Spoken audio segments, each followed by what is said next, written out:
Next, we have Kevin Ezell, who's the president of the North American Mission Board. He's been a great partner for us all these years. Kevin, welcome to the BCI annual meeting.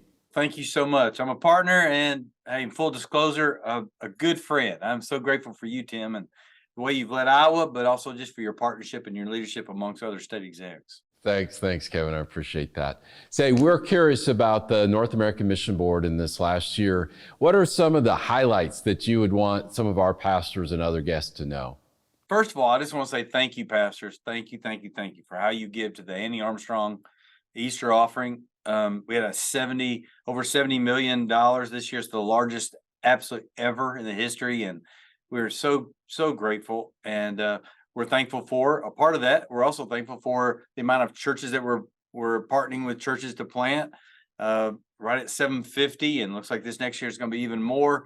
And so that's why we're thankful for the 70, but we're going to need 80 million to pull off ultimately 900 to 1,000 churches a year. So that's what we're excited about. Is one, we really believe that churches are buying into what we're doing, what God's doing across North America, and then we're starting to really see the flywheel begin to spin, where churches are producing more and more planters and planting churches in strategic areas, and so that's one of the things we're most excited. The high quality we have of planters and missionaries, and I've been at NAMB for 13 years.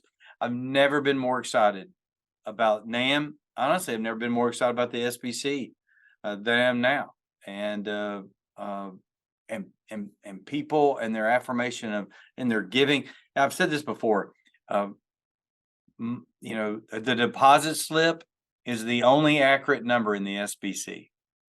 People often vote with their resources, and we're incredibly grateful. So, Pastor, thank you for how you led your church to give, and we're very grateful for the partnership. Yeah, thank you. And we want to be good partners. We're so grateful for the North American Mission Board for not only what everybody knows about is opportunities for church planting, but you are a significant funder with NAMB for evangelism projects here in Iowa. And there are dozens of churches probably in the room today that receive some of that funding, and it really enables our churches to reach their communities. So we're grateful for that partnership. What are some ideas as you travel around in different conventions and talk with churches? What are some ways that churches and state conventions can be better connected with the North American Mission Board?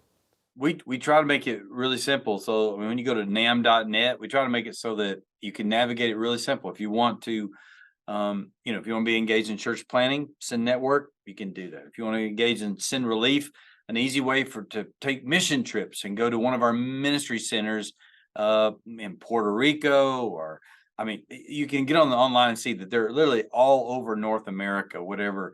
And you can go to South Dakota, or you can go to Puerto Rico. I mean, it's everywhere. And what we're trying to do, you see my little NAMB logo here. It's much more than a logo. It's actually behind me too. But the whole idea of that logo is just 3 church pews. And most people, are sitting on the pew doing nothing.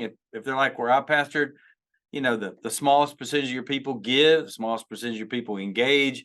We have a lot of folks that just come and watch. Well, we realize that we have 47,000 churches, and we have 10,000 churches that don't baptize anyone or give a dime to missions. 10,000. So we're trying to move churches, off the pew and into action, get them on mission.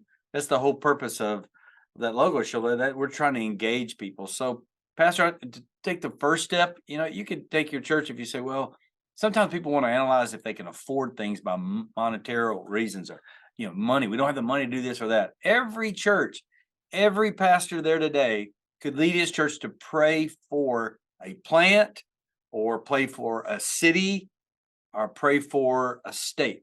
You're in Iowa, but obviously to think missionally outside of that, and pray for a California or a New York or a San Diego if you want to go to cities, or we can give you specific, planners to pray for.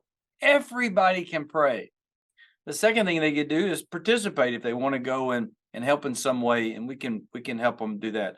And then third is the provide part, but we really just want them to engage. And I think nothing will help your church locally more than helping them see out beyond themselves and engaging and praying, as you do for international missionary, a national missionary, a planner. There's so many ways to do that, and doesn't cost anything except a bit of time and passion.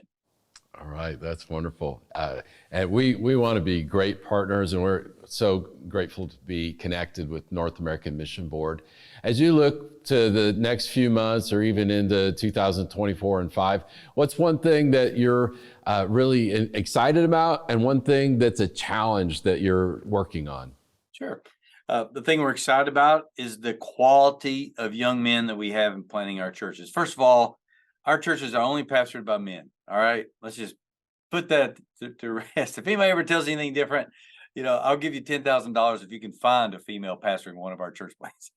But that's what I'm most excited about, the high capacity planters that we have and missionaries that we have. So, and honestly, what's happening on the collegiate campuses in Iowa has a lot to do with that. My word, you're right there. Assault is one of the prime examples of what we're most excited about, because if we're going to reach that unreached people group of collegiate students, that's the way to do it. And we just need to do it all over North America. And when it comes to challenges, obviously our challenge is trying to communicate to pastors. That's why I appreciate this opportunity, because we want them to hear factual things and celebrate what we're doing.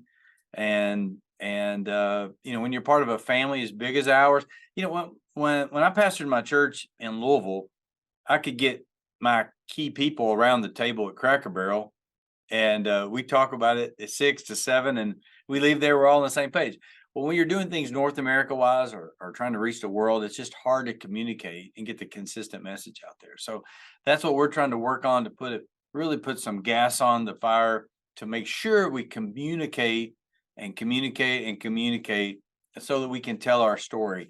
One of the things I want to encourage every pastor there, our team does a fantastic job with these Annie Armstrong videos, the missionary videos.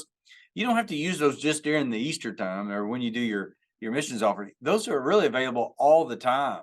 And we design them so that you can actually use them for 45 seconds to a minute in your worship service to take time to pray. And so we're really focused on better and over communicating what God's doing, because there's so much to celebrate out there. And I think if we lead our churches to do the focus on what's actually being accomplished, we're going to get farther down the road. Yeah, that's a great resource. And as we kind of close our time, if you have anything else to say in the last few minutes, if you want to address members of our churches and pastors here at our annual meeting, what do you have to say for us? One, I just want to encourage you. Thank you for what you do and for the way that you do it. We could not be more grateful for our partnership and relationship with Iowa. Tim has been a fantastic friend and a great leader and represents you incredibly well. I just want to remind you, there's a passage in Acts 18, verse 9 and 10, when the Lord came to Paul when he was really down, frustrated, and it's exhausting time right now where there's so much angst in the world. But he said to Paul, do not be afraid. Do not quit speaking. Basically, don't quit. Do not be afraid. Don't quit. For I am with you. And just know, whatever you do not be afraid. Do not quit. Be faithful to the task, because he is with us to walk with us every step of the way. And it's just worth it. That's why in Acts 20, when Paul said, I consider my life worth nothing to me, but that I might complete the task the Lord Jesus has for me, the task of testifying to the gospel. And I have to do that sometimes daily, sometimes weekly, just remind myself, look, it's not about me. I consider my life worth nothing to me. It's all about what he wants to use through us. And I remind you too, in 1 Corinthians, not to make this a sermon, but in 1 Corinthians 16, toward the last part of 1 Corinthians, he says, look, I'm going to stay in Ephesus a good bit longer, maybe, and end up being 3 years longer. And he says, because there's wide open doors of opportunity, but many oppose me. And I thought, man, Paul equates, look, there's a great opportunity here. Many oppose me. He looked at that as a reason to stay, not as an excuse to leave.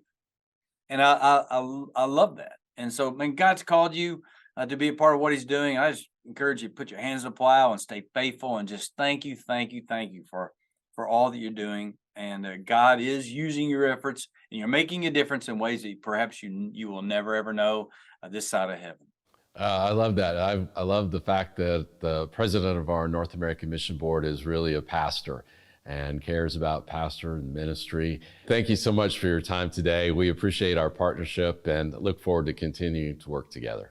Well, thank you, brother. Hey, and thank you for Brock Purdy. You know, what a great testimony from Iowa.